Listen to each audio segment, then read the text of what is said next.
Nous répandons nos corps devant ton trône de grâce. Il recommande à son être de remercier Dieu de tout son cœur. David, il recommande à son être de remercier Dieu et n'oublier aucun de ses bienfaits. Je rappelle, le thème de ce matin est intitulé Action de grâce. David dit, je vais remercier le Seigneur. Je vais remercier le Dieu saint de tout mon cœur. Oui, je vais dire merci au Seigneur sans oublier un seul de ses bienfaits. Frères et sœurs, ce psaume est une prière d'action de grâce. J'ai dit, ce psaume est une prière d'action de grâce. Cette prière d'action de grâce où David est en train de proclamer les bienfaits de Dieu. Vous pouvez voir au verset 3, il est en train de mentionner même ce que Dieu a fait en sa faveur. David dira au verset 3, c'est lui qui pardonne toutes tes iniquités.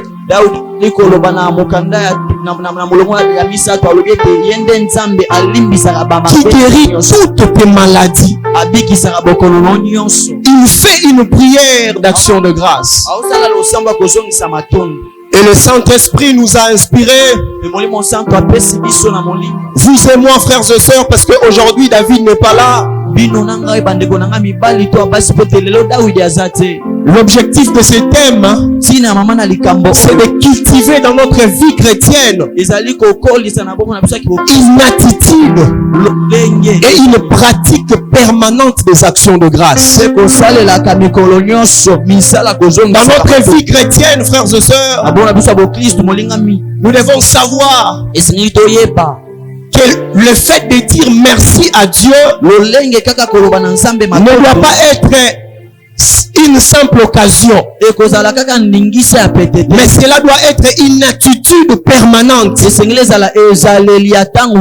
une pratique permanente dans la vie chrétienne. Est-ce que quelqu'un est avec moi? Alléluia. Et je commencerai à définir c'est quoi l'action de grâce. La première définition concernant l'action de grâce. L'action de grâce, c'est une attitude de reconnaissance envers Dieu venant du cœur et exprimé en parole ou en action. Je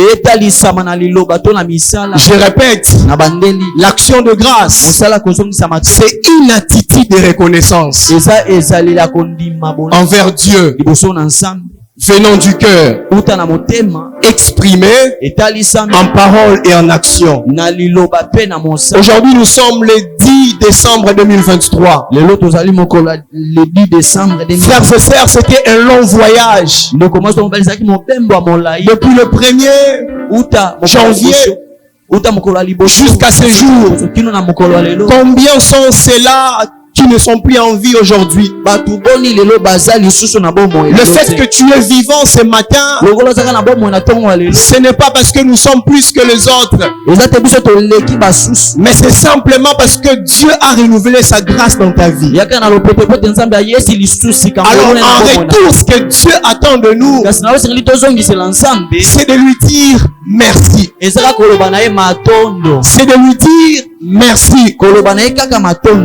Et j'aimerais insister sur un point.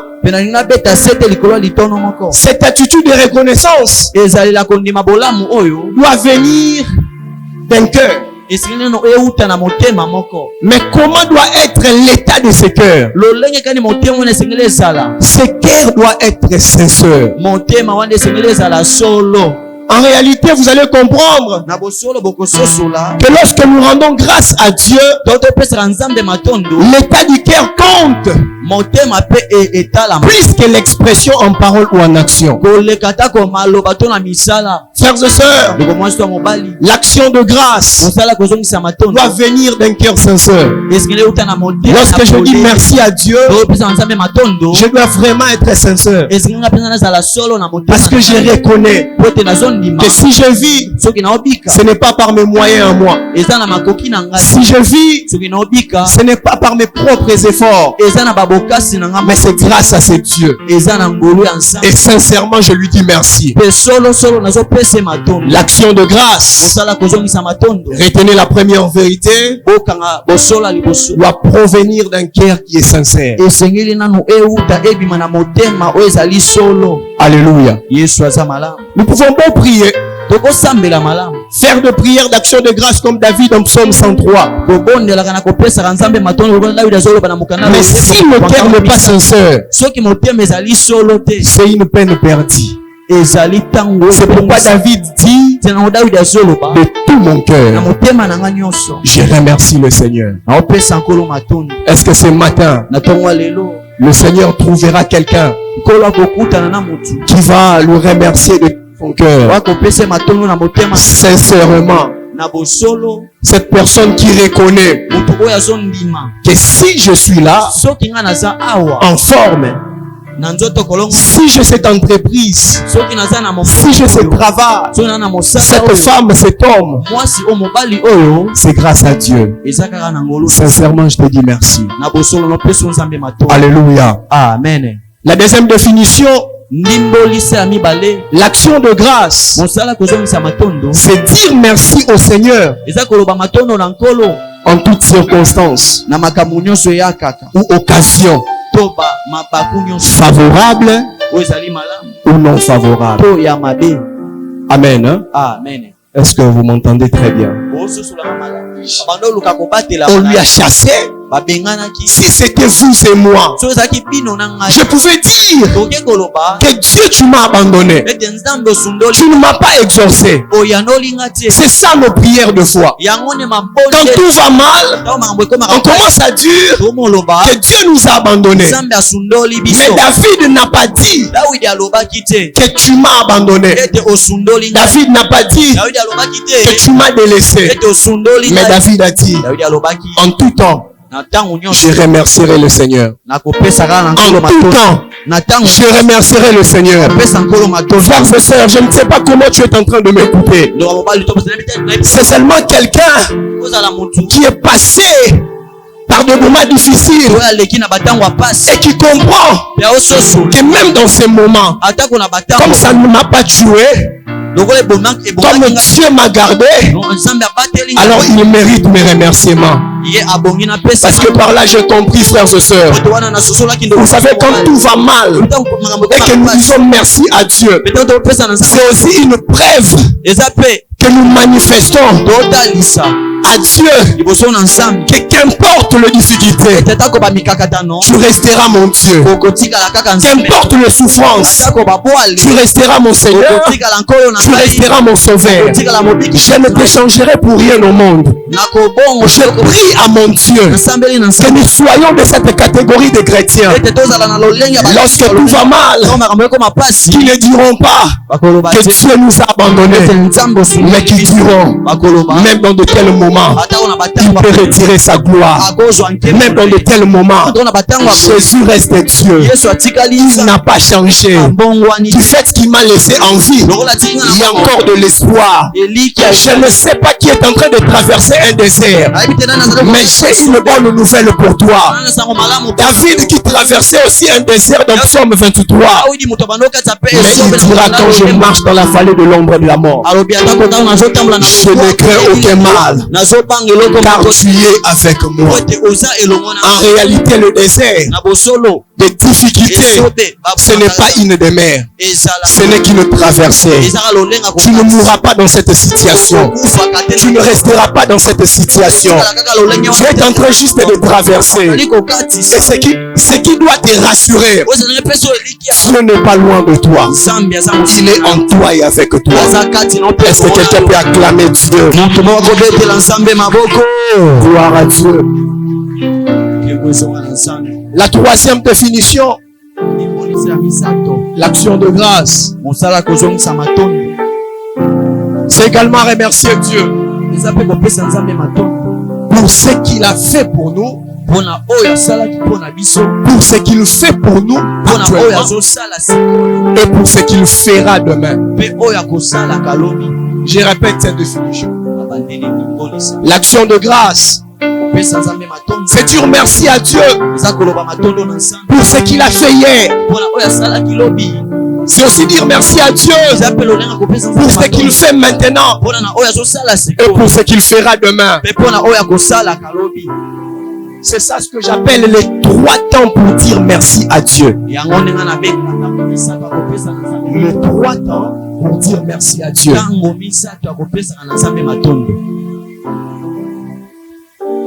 Le 3 temps pour dire merci à Dieu. Et aujourd'hui, j'aimerais parler du premier temps, qui est le fait de remercier Dieu pour ce qu'il a fait. Hier, personne en ces lieux peut lever son doigt pour dire que Dieu n'a rien fait depuis que je suis né. Chacun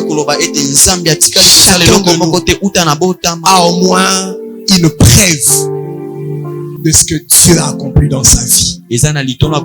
Alléluia. Amen. Est-ce qu'il y a quelqu'un ce matin qui reconnaît que Dieu a fait pour lui beaucoup de choses? Depuis que tu es né jusqu'à aujourd'hui, qui reconnaît que Dieu a accompli des choses. Est-ce qu'il est là? Est-ce qu'il est là? Gloire à Dieu. Remerciez le Seigneur pour ce qu'il a fait dans le passé. En fait, ce premier temps consiste à se rappeler des œuvres de l'Éternel, à se souvenir de merveilles d'autrefois, de bienfaits que Dieu a opérés en notre faveur. Toujours dans Psaume 77, verset 12 à 13. Lorsque nous donnons des versets, ayons l'habitude d'ouvrir nos Bibles pour lire. Psaume 77, verset 12 à 13. En 2023, l'année avait commencé. C'est vrai, j'étais sérieusement malade. C'est vrai, j'avais perdu je ne sais combien d'argent. Mais aujourd'hui, c'est Jésus là m'a guéri. Aujourd'hui, c'est Jésus là m'a restauré. Aujourd'hui, c'est Jésus là m'a donné encore un sourire. La joie que j'avais perdue, mais grâce à ce Jésus, j'ai retrouvé cette joie. Bien aimé, ce jour-là, cet homme a commencé à témoigner le merveille de Dieu dans sa vie. Non seulement il a commencé à témoigner, mais lui-même aussi était un témoignage vivant. Frères et sœurs, ce que Dieu a fait dans ta vie, j'aimerais t'encourager de ne pas les cacher pour toi-même, mais au moins tu dois témoigner cela. Est-ce qu'il y a quelqu'un qui reconnaît que dans sa vie, durant cette année 2023, si cela dépendait des hommes comme cet aveugle, sincèrement il allait rester aveugle, mais puisque ça dépendait de Jésus, cet homme était guéri. Est-ce qu'il y a aussi quelqu'un qui reconnaît que si seulement ça dépendait de ma famille, je ne serais pas là ce matin? Si cela dépendait de la République démocratique du Congo, en tout cas je ne serais pas là. Mais ce qui est bien pour moi, je connais Jésus. Alors c'est Jésus là. Ce qu'il a fait dans ta vie. Non seulement c'est un témoignage, mais tu es aussi un témoignage vivant. Enfin que lorsque les hommes te regardent, ils vont reconnaître la manière d'agir de Dieu. Dans cette église, il faut que les hommes de ton quartier, de ta famille, toi qui pries à la repentance ici, les hommes de ce monde doivent reconnaître qu'il y a un Dieu qui existe. Lorsqu'ils regarderont ta vie, la qualité de ta vie, c'est que Dieu opère dans ta vie. Vous savez, il y a d'autres témoignages. Non seulement on n'a pas besoin de dire, mais les faits tellement te regardent.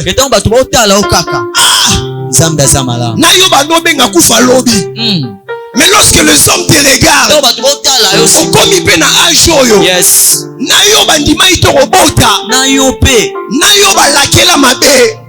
en tout cas, c'est que moi je sais. Hier, j'étais lié dans ma famille par des liens familiales. Hier, j'étais pécheur. Mais aujourd'hui, Jésus m'a restauré. Alors ne me jugez pas par rapport à ce que vous voyez. En réalité, ce n'est même plus ma vie à moi. C'est la vie de Jésus en moi. Alléluia. Amen. J'aimerais m'arrêter par là. Un jour dans Actes des Apôtres, chapitre 3, verset 7 à 10. J'aimerais que nous puissions lire ces passages. Actes chapitre 3, verset 7. Il y avait un homme qu'on transportait, on déposait devant le portique de Salomon, devant le temple.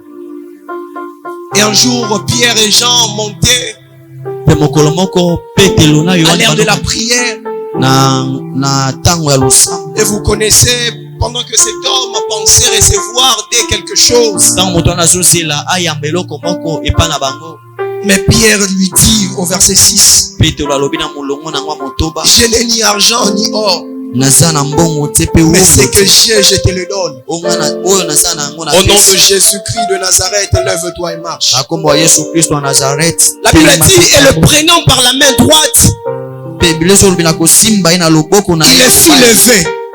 Et au même instant, ses pieds et ses chevilles devinrent fermes. D'un saut, il fit debout. Et il s'est mis à marcher.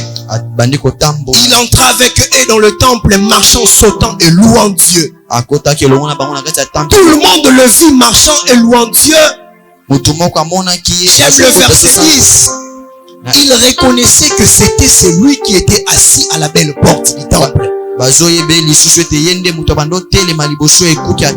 pour demander l'aumône. Il fut rempli d'étonnement et de surprise au sujet de ce qui lui était arrivé.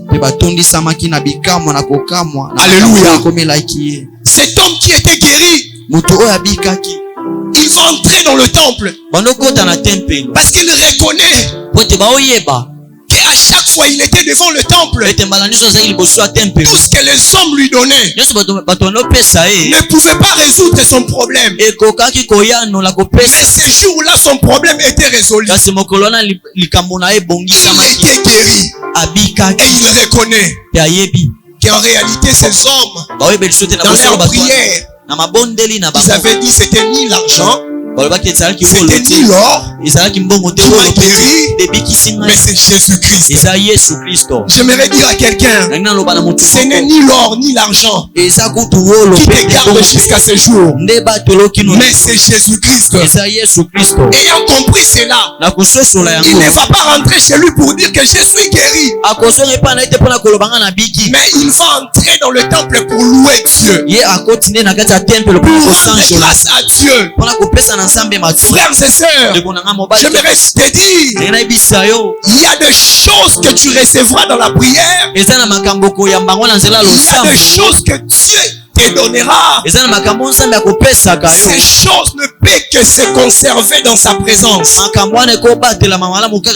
Si tu es guéri à l'église, ce n'est pas dans la boîte de nuit qu'on célèbre sa guérison. Si tu es guéri par Jésus-Christ, ce n'est pas au nom du pasteur qu'on célèbre sa guérison.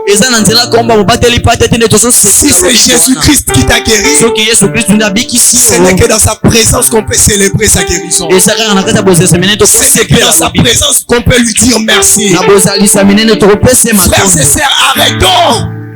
Si c'est Dieu qui m'utilise pour que tu sois guéri, pour que ton problème soit résolu, comme Pierre et Jean, ils n'étaient que des simples instruments. C'est pourquoi ce jour-là, lorsque les hommes ont commencé à regarder Pierre et Jean comme des hommes extraordinaires, ils ont, s'il vous plaît, mes frères, nous ne sommes que des hommes. C'est lui qui l'a guéri. C'est Jésus-Christ. C'est à lui de rendre grâce. Cet homme est entré dans le temple. Il va louer Dieu. Et les hommes étaient dans le tonnement. Parce que cet homme était devenu un témoignage vivant. Frères et sœurs, c'est possible aussi. Ce que Dieu a accompli dans ta vie, tu es un témoignage. Mais tu es aussi un témoignage vivant. Ne le garde pas en cette fin d'année. Tu dois parler et témoigner le merveille de Dieu. Est-ce qu'il y a un cœur reconnaissant qui peut s'élever dans la présence de Dieu?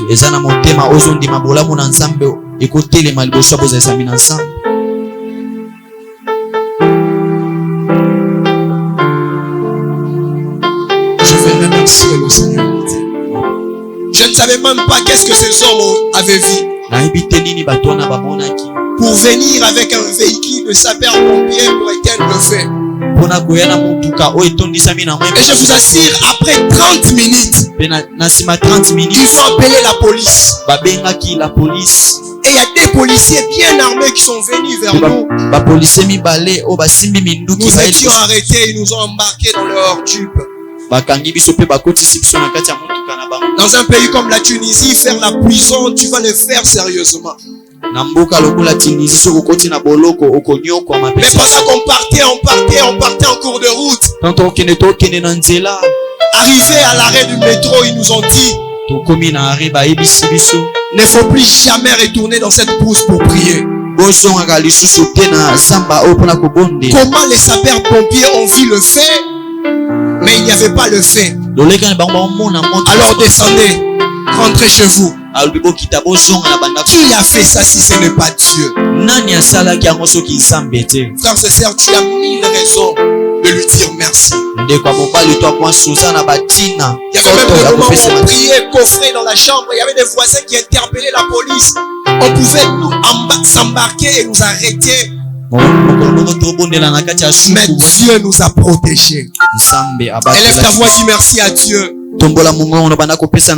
Si je dis ces choses, c'est pour te pousser aussi à se rappeler de ce que Dieu a accompli dans ta vie. L'action de grâce et une attitude de reconnaissance envers Dieu. Est-ce qu'il y a quelqu'un qui prie, qui dit merci à Dieu? Tu peux même énumérer ces choses-là. Tu dis merci à Dieu pour la santé, pour la guérison. Tu dis merci à Dieu pour ces problèmes qu'il a résolus. Alors élève ta voix, dis-lui merci. Seigneur, merci pour la prison que j'avais ratée ce jour-là. Seigneur, merci parce que tu m'as fait sortir sain sauve, sans problème. Seigneur, je te dis merci pendant qu'on priait avec nos frères et sœurs. C'était un grand risque, non seulement pour moi et pour les enfants d'autrui, mais tu nous as protégés. Depuis 2019 jusqu'en 2023, aucun malheur nous est arrivé. Seigneur, merci. Merci, oh Dieu. Merci pour la guérison que tu as accordée à mon frère, ma soeur. Merci pour ces problèmes difficiles que tu as résolus. Merci Jésus. Alléluia. Sois reconnaissant, sois reconnaissant. Ça doit venir d'un cœur sincère. Alléluia.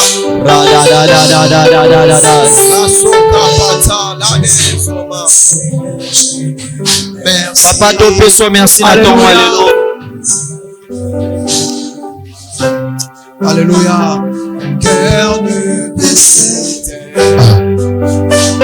Et si mon cœur s'était, alors mon silence t'adore. Car tout dans ton glorieux décor. Est-ce que tu dis merci à Dieu? Alléluia. Seigneur, je te dis merci. Ton amour à moi déborde. Et non des esprits s'accordent dans un élan de tendresse. Je me réjouis sans cesse. Je viens savourer l'amour que mon cœur contient pour toujours et partout. Seigneur, je te dis merci. Ton amour à moi déborde. Et non des esprits s'accordent dans un élan de tendresse. Je me réjouis sans cesse. Je vais savourer l'amour que mon cœur contient pour toujours et partout. Seigneur, je te dis merci. Bien-aimé, l'action de grâce, c'est aussi dire merci à Dieu en toutes circonstances. J'aimerais que nous puissions lui dire merci pour des choses qui nous ont fait pleurer. Pour des choses, peut-être jusqu'aujourd'hui, ça te déchire le cœur. Alors dis-lui merci. Tu peux même énumérer cette chose. Je vous ai dit ce qui peut me déchirer le cœur maintenant. Mais je lui dis merci. Élève ta voix, dis-lui merci. Tu avais perdu quelqu'un. Tu as perdu un travail. Mais dis merci à Dieu. Dis merci à Dieu. J'avance. Oui, ça fait très mal. Ça déchire le cœur, mais dis-lui merci. Seigneur, merci. Du cœur, merci pour ces choses. Merci pour ces choses qui me font très mal. Chargé de louanges au milieu des anges devant l'ancien des âges. Dans les couloirs de la gloire, c'est mon mal. Merci Père, merci Père, merci Père. Rien n'est aussi merveilleux que ta bouche. Merci Jésus. Dans ces maladies,